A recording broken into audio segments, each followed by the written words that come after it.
अस्सलाम वालेकुम। तो क्या हाल चाल है जी साहब का।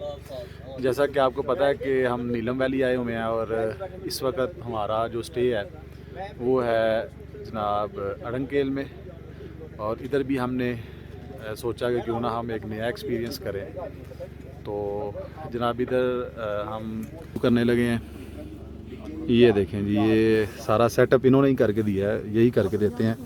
फिर आपकी मर्ज़ी है कि आप लोग ख़ुद करें या इनसे करवाएं। ये देखें जी, ये देखें। और ये हमारे मास्टर शेफ़ जनाब नजम साहब।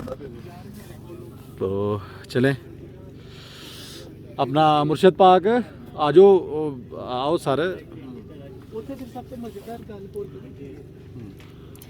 अच्छा जी,